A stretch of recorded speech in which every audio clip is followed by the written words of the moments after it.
আমাকে ধরেছে রাজস্থান থেকে। তোমার বাংলাদেশে কেউ আছে? কেউ নাই। ভারতের মাটিতে জন্ম, কিন্তু তবুও বাংলাদেশি তকমা গায়ে সেঁটে দেয়া হয়েছে হাজারো মানুষকে। মাতৃভাষা বাংলা বলাই আজ তাদের অপরাধ। কোথাও গায়ে অবৈধ অভিবাসীর তকমা, কোথাও আবার সীমান্ত পেরিয়ে ঠেলে দেওয়া। আজ তারা নিজ দেশেই পরবাসী। আমাদের ছেলেরা অন্য স্টেটে গেলে বাংলাদেশি বলে ভাগিয়ে দেওয়া হবে, তাহলে আমাদের ছেলে যাবে কোথায়? নিউ ইয়র্ক টাইমসের প্রকাশিত প্রতিবেদন অনুযায়ী গত 4 মাসে 3টি রাজ্যে প্রায় 9,000 বাংলাভাষীকে আটক করে অস্থায়ী বন্দিশালায় রাখা হয়েছে। তো আমার ওখানে পুলিশ বাংলা কথা বললে উনি আমাকে হ্যারাসমেন্ট করে। আর অন্তত 2,000 বাংলাভাষীকে বাংলাদেশে ঠেলে দিয়েছে ভারতের আইন শৃঙ্খলা রক্ষাকারী বাহিনী। পরিস্থিতি এতটাই বেগতিক যে মানুষজন বাংলা কথা বলতেও ভয় পাচ্ছে। যদি কেউ বাংলায় কথা বলে, শেষ করে সে যদি মুসলমান হয়, তাহলে তাকে বাংলাদেশি বলে চিহ্নিত করে দেওয়া হচ্ছে। ভারতের আসাম, ঝাড়খণ্ড, বিহারের মতো কয়েকটি রাজ্যে দীর্ঘদিন ধরেই বাংলা ভাষাভাষী মানুষ বৈষম্য ও বিদ্বেষের শিকার হয়ে আসছেন। বাংলা ভাষা ভারতের সংবিধান স্বীকৃত হলেও বাস্তবে বাংলাভাষীদের প্রতি নানা রকম বৈষম্য চলছে। কখনো তা বাংলাদেশি তকমা দিয়ে, কখনো পুশব্যাকের নামে জোরপূর্বক দেশান্তর ঘটিয়ে। আমি অরূপ জেলা, আমার পশ্চিম মেদিনীপুর 3 লাখ নাটে আমার বাড়ি। 28 তারিখ রাত্রি 2টোর সময় গুজরাট থানার পুলিশ আমাকে বাংলাদেশি সন্দেহে আমাকে অ্যারেস্ট করে। সম্প্রতি দিল্লি পুলিশের একটি সরকারি চিঠিতে বাংলা ভাষাকে বাংলাদেশি ভাষা হিসেবে উল্লেখ করায় ক্ষোভ ছড়িয়েছে।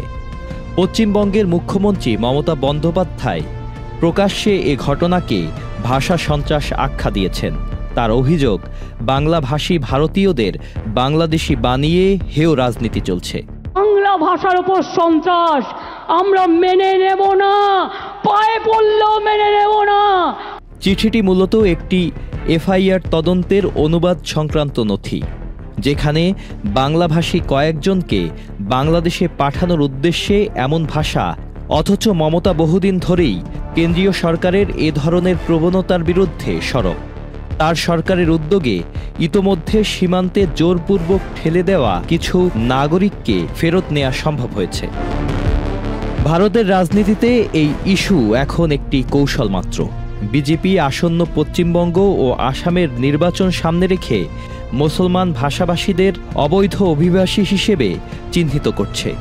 এতে বহু ভারতীয় নাগরিক অন্যায়ভাবে বাস্তুচ্যুত ও দেশান্তরিত হচ্ছেন। শুধু মুসলমান নয়, হিন্দু বাংলাভাষীরাও একই ভোগান্তির শিকার। ভোটার কার্ড আছে, তার আধার কার্ড আছে, তার সব রকম পরিচয়পত্র থাকা সত্ত্বেও তাকে জোর করে বাংলাদেশে পাঠিয়ে দেওয়ার করছে। বাংলা ভাষা যে শুধু বাংলাদেশের রাষ্ট্রভাষা তা নয়, ভারতের পশ্চিমবঙ্গেরও এটি প্রধান ভাষা। আসাম, ত্রিপুরা আরও কয়েকটি রাজ্যের বাংলাভাষী জনগোষ্ঠীর উল্লেখযোগ্য উপস্থিতি রয়েছে। জীবিকার প্রয়োজনে আন্তঃরাজ্য অভিবাসনও ভারতে নিষিদ্ধ নয়। সুতরাং যে কোনো রাজ্যে বাংলাভাষীদের অন্য নাগরিকদের মতোই সম অধিকার পাওয়ার কথা। কিন্তু বিজেপির মুসলিম বিদ্বেষী রাজনীতি এই অধিকারকে প্রশ্নবিদ্ধ করছে। ভারত বরাবরই সীমান্ত ব্যবস্থাপনায় কঠোর। বিএসএফ নিয়মিত গুলি চালিয়ে বা নির্যাতন করে বাংলাদেশিদের হত্যা করে। এখন এর সঙ্গে যুক্ত হয়েছে পুশব্যাক।